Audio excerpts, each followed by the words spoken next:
and welcome to WLT Book Buzz. I'm Bunmi. And I'm Lauda, and we're both former interns of WLT and self-professed book lovers. We both also currently work at Penguin Random House and love to travel in our free time. So when we're reading, we also like to travel in our reading. So this show is meant to exemplify and uplift diverse voices in literature, and we're really excited to do that today. Yeah. So each episode, as Bunmi said, we pretty much highlight diverse children's books across age ranges and genres. We're always reading new books by BIPOC authors and illustrators, and we love chatting about what books we've been reading here on the show. Yeah, and so this month's theme, we decided to focus on translated books. WLT recently just did an issue that was focused on this. September was World Translated Month, or Kidlit, translation and Kidlit. And so we just thought we would dive into that. And so we are going to do things a little bit differently than we normally do. We're actually going to sort our recommendations by region.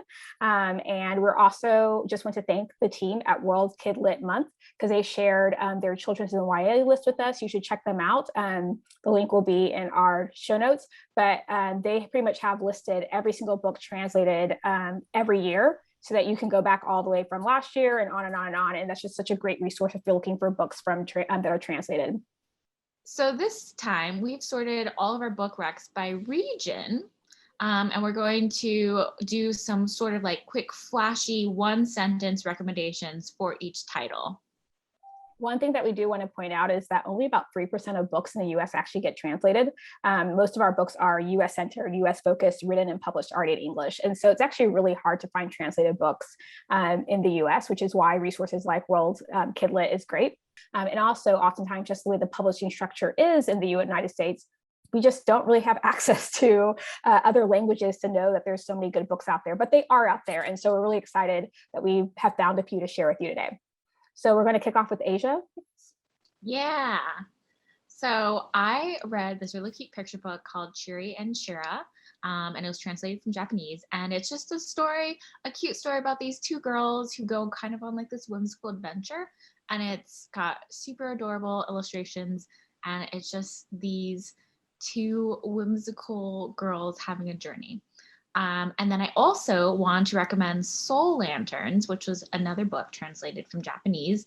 And it kind of deals with the aftermath of World War II and talking about a girl looking at her history and kind of like learning from people who were alive when the atomic bomb went off in their village and their countryside, and kind of what it was like to do history on that project. Yeah, I think, my pick also came from Japan. And I think when I was just doing my research, Japan's the #1 place where we get translated works from Asia. So if you have translated works from other countries, we would love to hear them. But I read a picture book as well too called Hannah's Night. And this is a lovely book that's just kind of actually about nighttime. And so about a little girl who wakes up at night and, just embraces the wonder of the quietness and the stillness and the soft light. And it just makes nighttime feel like a magical place, which I think is something we probably in America don't really think about, but I love the way that, this Japanese author chose to focus in on that place. And we also just again, going back to the research that I was doing, Europe is where most of our books come from, hands down. And so we have quite a list of recommendations from Europe for you. Laura, if you want to start us off with some of yours. Yeah, so it is very interesting in the sense that there might be more books translated, but it's sometimes harder to find them in libraries or in bookstores or what's available as a resource. But we had quite a number of European books. And so my first rec is Wild Animals of the North, which was originally published in German. And it's just this beautiful glossary of creatures with like all of these really amazing illustrations. And it's very factual, but it's also so beautiful to look at that you can't help but be amazed while you're learning about these creatures. I think I saw this in the store and I immediately wanted to pick it up because I was just drawn to just the beauty of it. Yeah, the illustrations are top notch. I loved reading it as an adult, and I think kids would love it too. I also read a picture book called How to Light Your Dragon, which was originally published in French. Sounds adorable. It's very whimsical, very funny.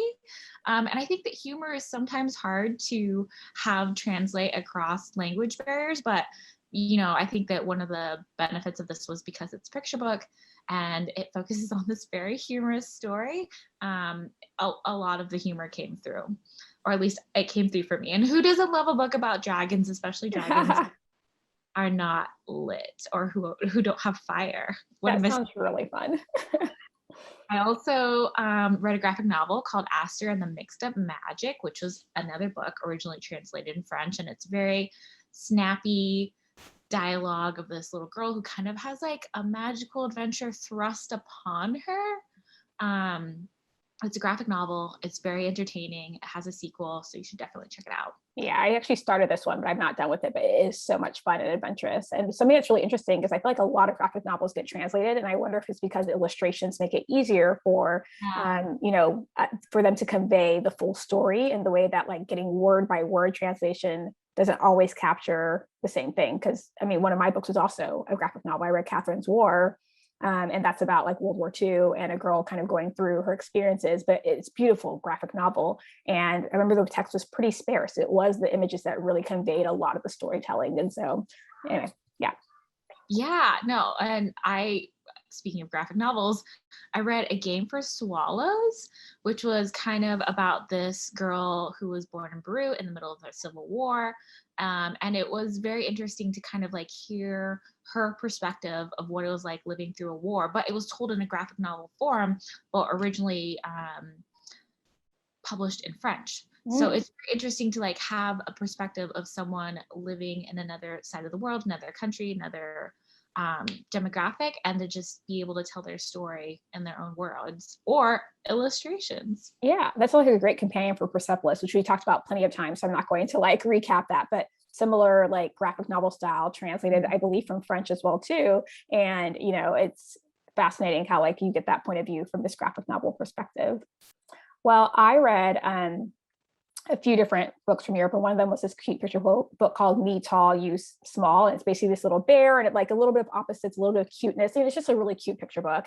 And similar, like you were saying with humor, I think sometimes like rhyming and also some of those like comparisons are different in different languages, because what some of the idioms or some of the things that we think about are very different than what someone else thinks about. But I think they did a really great job of still making this book just so cute and relatable to any child, regardless of what your context is. And so that one was translated from German. And then I read, it's kind of like an early chapter book, and it's actually a series. There's 4 books out now, but the first one is called Ghoulia. And she is a little zombie who lives with her dead aunt, and is translated from Italian. And she basically wants to find friends for a Halloween party, because as a zombie, she doesn't have friends. And so she finds kind of human friends, and they're kind of weirded out that she's a zombie, but it's also ends up being really cute. A story about friendship and adventure. And like I said, there's 4 books in the series, which I'm glad they're continuing to translate more of them. And then one of my favorite books that I've read recently, like probably in the last, like, I think I read this even like 2 years ago, and I still think about it, is The Murderers Ape by Jacob Willis. And that's translated from Swedish. And it's basically about this gorilla named Sally Jones, whose chief, our owner, basically gets arrested because they got involved in some plot they were unknown of, and it just ends badly. And so they think he's a murderer, and she's called the Murderers Ape. And her goal, it's like a whole mystery, as she's like, I need to free my owner because I know he's innocent, I know I'm innocent. And it's like this whole like story about like how do we ultimately, and so she goes on a quest to basically like clear his name. And such an adventurous book, so beautiful. And then I thought about Camilla Funke or Funke. I always forget how to say her name properly. But she's a German author who wrote The Lord Thief, as well as the Inkheart series. And, a lot of her books are also that great grand adventure story that people just really, really love. Yeah. And I mean, when I think about Europe, I also just think about all the classics that we've read, like Jules Verne and, on and on and on. And because that's where a lot of the stories initially come from. And I'm so glad that we still are getting more stories like from South and Central America, which is our next region that we want to go to. Yeah. I do think it's very interesting in the sense that there are, I think, a lot more translated books that are classics. I think Pippi Longstockings, and then, the Inkheart series, which I read as a child and was totally enamored with. Yep. So there are some translated books that have just become mainstream in our eyes, but it's really cool to see it become more and more popular and more regions featured. Exactly.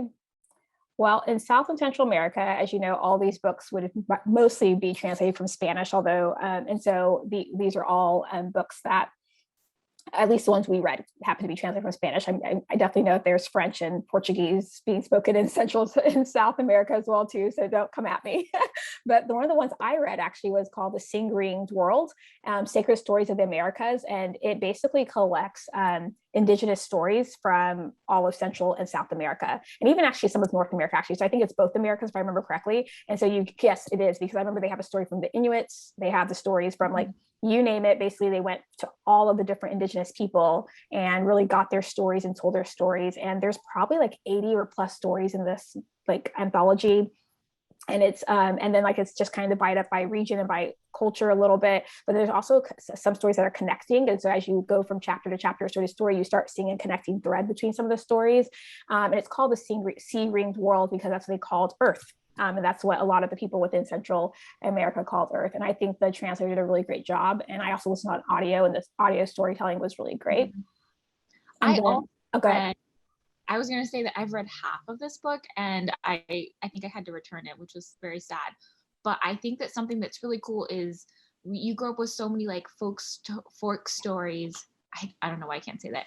We grow up with so much folklore and like stories from like your youth, but it's really cool to see other types of, like fairy tales or myths and legends. And so this was a whole realm of stories and like stuff that I had never even considered. And it was really cool to see that mythology. I agree. And I think this is a great story for, I mean, obviously younger kids would need to be read too, but I think, like you said, come on, some of those fairy tales that we love from the Grimm brothers, which also were originally translated actually, are terrifying. And I felt like these were not actually in the same comparison. Even the ones that were creepy did not have the same level of like weirdness that the Western world apparently has their fairy tales.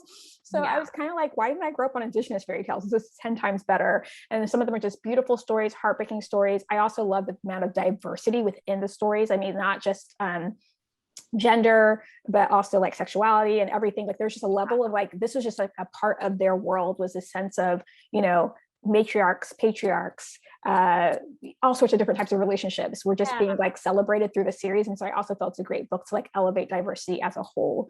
And so that's what I really loved about it. And then really quickly, I read also like a picture book called Two White Rabbits.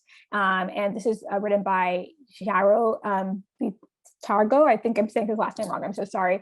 And he's actually written quite a few picture books, and all of them ultimately show a lot of that experience about being an immigrant to the United States, or some of those families that have kind of the dual border families. And so this book is like, what is it like to be a migrant as she and her father travels to the US border? But he has other books that also show kind of what is it like for a family to be deported, or, any type of stuff. And so if you find him as an author, you can pretty much guarantee all of his books are translated. Yeah. I also read a picture book called Mexi, a refugee story from the Spanish Civil War.